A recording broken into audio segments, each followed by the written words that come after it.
बिस्मिल्लाहिर्रहमानिर्रहीम। अस्सलाम वालेकुम व्यूअर्स, आप देख रहे हैं डाइनिंग। और आज हम बिगनर्स के लिए बगैर वेट मशीन और बगैर अंडे के गम पेस्ट बनाने के साथ साथ मुख्तलिफ तरह के फूल भी बना रहे हैं। फूल बनाने के लिए हम किसी किस्म के मोल्ड का इस्तेमाल नहीं कर रहे। रेसिपी पसंद आए तो चैनल को सब्सक्राइब कर दें। बेल आइकन को ऑल पे कर देने से आपको वीडियो का नोटिफिकेशन सबसे पहले फ्री में मिल जाएगा। फूल गम पेस्ट से बनते हैं, सो इसके लिए 300 ग्राम आइसिंग शुगर का पैक लिया है। आपने मेरी केक की रेसिपीज में भी देखा होगा कि आइसिंग शुगर की जगह हमने पिसी हुई चीनी इस्तेमाल की, लेकिन इसमें आप इस तरह से नहीं कर सकते। आइसिंग शुगर को कप में डाल लेने के बाद प्रेस नहीं करना, बल्कि हल्का सा लेवल में करें। इसी तरह से जब हमने इसको फिल किया तो ये लूज फॉर्म में 2 कप और 2 चम्मच बन गए। सो अब हम इसमें से सिर्फ हाफ क्वांटिटी यानी 1 कप और 1 चम्मच का इस्तेमाल करें। चम्मच भर के लिया है। आइसिंग शुगर को एक खुले प्लेटर में शिफ्ट कर लेते हैं। CMC पाउडर या फिर इसे टाइलोस पाउडर भी कहते हैं। ये इसमें 1/4 टेबल स्पून और 1 टेबल स्पून लेवल करके लिया है। ये तो आप जानते हैं ना कि टेबल स्पून चावल खाने वाले चम्मच को कहते हैं। इसे खूब अच्छी तरह से मिक्सअप कर लेने के बाद इसके सेंटर में थोड़ी सी जगह बना लेते हैं। ग्लूकोज सिरप ये आपको आसानी से हर्बल शॉप या पंसार की शॉप से मिल जाएगा। खूब गर्म पानी 4 चाय की चम्मच लिया है। ग्लूकोज सिरप को माइक्रोवेव कर लिया था। ये 1.5 टेबल स्पून लिया, यानी 1.5 खाने वाला। सर्दी के मौसम में ये फौरन से जमने लग जाता है, सो इसे मिक्स करते करते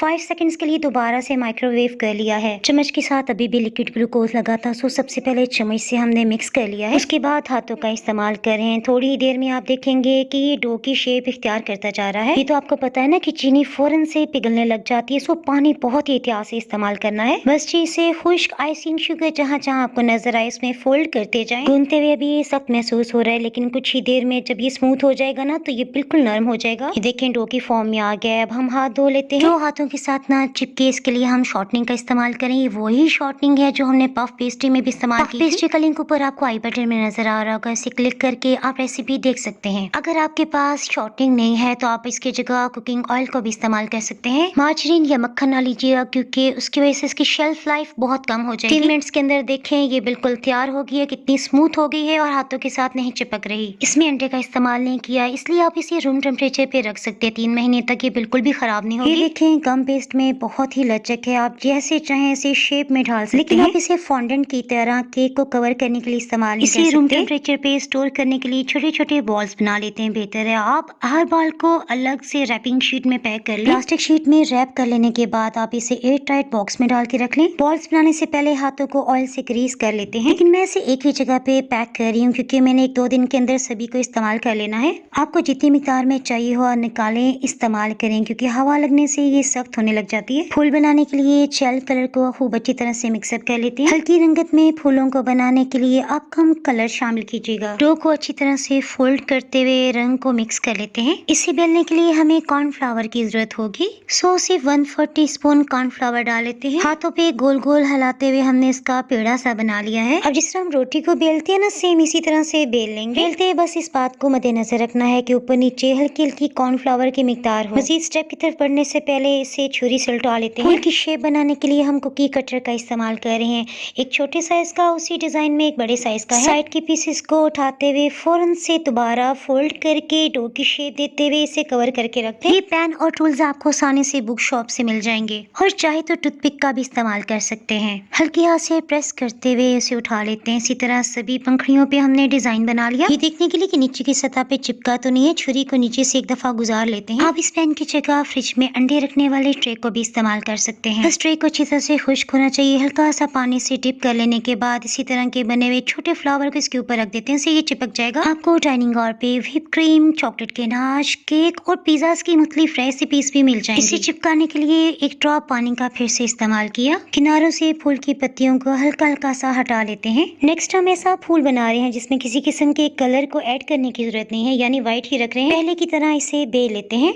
अब की बार हमने स्टार कुकी कटर लिया है। साइड के पीसेस को फौरन निकालते हुए फोल्ड कर लें और इसे रैप करके प्लास्टिक कवर में रखें। टूथपिक की मदद से हम इस पे निशान लगा लेते हैं। आपने देखा फूल बनाने के लिए हमने किसी भी फोमिक पैड का इस्तेमाल नहीं किया। हल्के हाथ से इसे नीचे को टर्न कर दिया है। किनारों से पंखड़ियों को हल्का हल्का हटा लेते हैं। तीसरी किस्म के फूल को बनाने के लिए हमने सब्ज रंग शामिल किया है। छोटे से पीस को गोल गोल घुमा लेने के बाद फूल के सेंटर वाले हिस्से को बना लिया है। पंखड़ियों को बनाने के लिए गम पेस्ट में हमने सुर्ख रंग रंग का कलर शामिल करते हुए पहले की तरह बेल लिया है। आप इसमें छोटी बोतल का ढक्कन और कुछ पत्तियां बड़ी बोतल के ढक्कन से भी बना सकते हैं। हल्का सा पानी लगा लेने के बाद पत्ती को नीचे से ट्विस्ट करते हुए इसके साथ चिपका लेते हैं। पंखड़ी जहाँ खत्म हो रही है ना, उसके सेंटर से हमने दूसरी पत्ती को लगाया है। 4 से 5 छोटी फूल की पंखड़ियां थी और 4 से 5 ही बड़ी पंखड़ियां। शुरू में हमने सिर्फ एक दफा ही पानी लगाया था और उसी पानी से बाकी सब पंखड़ियां भी जुड़ गई। लेवल में करने के लिए नीचे से छुरी से काट लिया है। ये फूल बेसिकली तो शुगर से ही बने हुए हैं ना, और चीनी में कुदरती चिपचिपाहट होती है, सो ये सभी पंखड़ियां साथ चिपक गई। नेक्स्ट हम स्काई ब्लू कलर मिक्स कर रहे हैं। ये कलर्स मुझे नफीसा आंटी ने गिफ्ट किए, कभी मैं आपको उनसे भी मिलवाऊंगी, और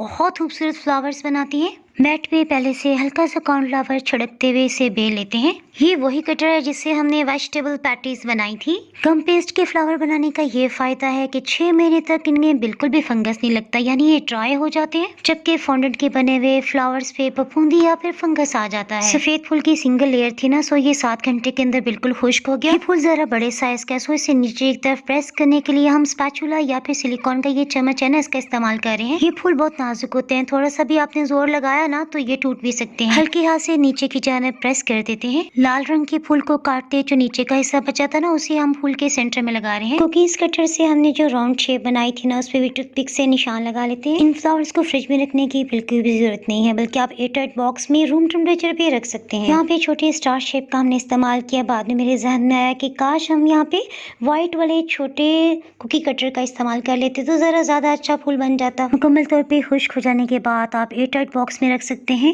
वीडियो को लाइक करना बिल्कुल भी ना भूलिएगा। मज़ीद डाइनिंग और पे रेसिपीज देखने के लिए चैनल को यूट्यूब, इंस्टाग्राम और फेसबुक पे फॉलो कर सकते हैं। तो हमें याद रखें, फिर मिलेंगे मज़ेदार सी रेसिपी के साथ। अल्लाह हाफिज़।